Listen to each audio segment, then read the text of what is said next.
Fala aí, galera, Gabriel Farias aqui, chegando para analisar um pouco dessa partida entre Vasco e Brasil de Pelotas, empate por 1-1 pela Série B do Campeonato Brasileiro. Mas antes da análise, vou pedir para você, segue o canal da Transamérica no YouTube, Transamérica Esportes RJ, segue, dá aquele curtir no vídeo, ativa o sininho também, que você fica por dentro de todas as nossas transmissões, dos nossos programas de segunda a sexta, enfim, de muita análise também. Vasco da Gama, cara, é inadmissível que o Vasco sofra para derrotar tanto uma equipe como o Brasil de Pelotas e não consiga, no fim das contas, esse resultado, né? O Vasco da Gama foi uma equipe extremamente pobre, uma equipe que não conseguiu criar nada, e esse 1-1 retrata muito isso, né? O Vasco, ele começa num ritmo que parecia interessante e de repente o Vasco se perde.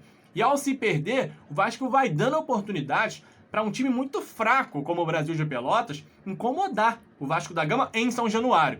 E o resultado final traz muito prejuízo, né? Impressionante, o Vasco não poderia sair de São Januário sem essa vitória. E pior ainda, é porque você vê, assim, expoentes desse time do Vasco, jogadores de maior qualidade, aqueles jogadores que têm confiança do torcedor, esses jogadores falham nesse momento mais interessante da temporada, no momento que o Vasco poderia fazer 2 vitórias seguidas. Germancano é tão idolatrado pela torcida, e é claro, é um jogador de muita qualidade, mas que hoje perde um pênalti. Um jogador que já não vive uma boa fase e hoje perdeu um pênalti. E aí você tem o Vanderlei errando uma saída de bola, falhando de maneira decisiva e entregando um gol ao Brasil de Pelotas. Num jogo em que o Vasco não poderia se dar ao luxo de dar a vantagem a um time tão inferior tecnicamente, um time que joga tão retrancado como o Brasil de Pelotas. Então, assim, fica a lamentação pelo que o Vasco apresentou hoje. E principalmente porque jogadores tão queridos, jogadores tão capacitados tecnicamente, jogadores que ainda mantêm algum bom nível técnico nessa equipe do Vasco, que esses jogadores falhem na hora H, que esses jogadores falhem no momento decisivo. Então hoje, a gente pode botar um pouquinho na conta do Germancano, né? Botar, na verdade, bastante na conta do Germancano e também na conta do Vanderlei. O Vanderlei já havia errado num lance recentemente contra o Remo, uma falha bizonha, e hoje comete mais uma vez um erro capital que prejudica o Vasco. O Vasco precisa passar por um choque de ordem, precisa passar por mudanças efetivas dentro de campo.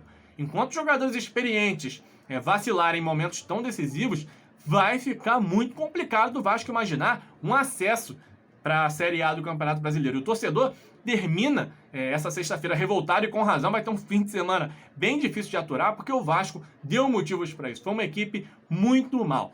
O que eu ainda tiro de positivo desse jogo é que o Morato entrou bem, conseguiu participar de maneira um pouco mais intensa, agregou qualidade, acho que é um cara que deve pintar no time titular daqui a pouco. E o Daniel Amorim, que entra no segundo tempo, faz um gol, tem um outro gol anulado.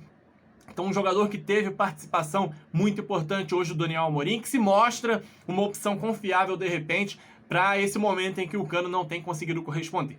Pra gente fechar, não dá para não falar também do assunto arbitragem. O Vasco reclamou muito do pênalti que foi cancelado no primeiro tempo. O árbitro marca e depois desmarca ao consultar o VAR. Eu acredito que ali não foi um choque suficiente para que tenha sido marcado o pênalti, então acho que a arbitragem acertou ali. Porém, no segundo tempo, o primeiro gol que o Daniel Amorim marca não me parecia impedido.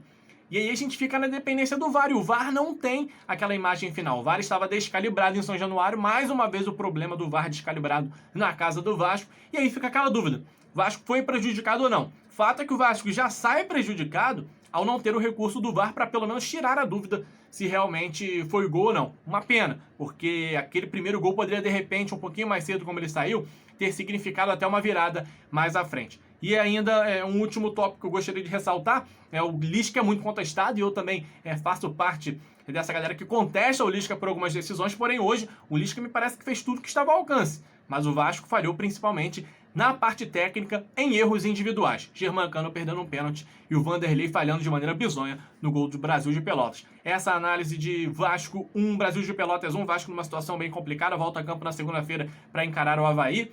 E se não vencer esse jogo, tende a ver o G4 cada vez mais longe. Galera, eu sou o Gabriel Farias, essa foi a análise de Vasco e Brasil de Pelotas 1-1, resultado final, convidando vocês de novo para seguir o canal Transamérica Esportes RJ, ativar o sininho e dar o curtir aqui no vídeo. Valeu, galera, até a próxima!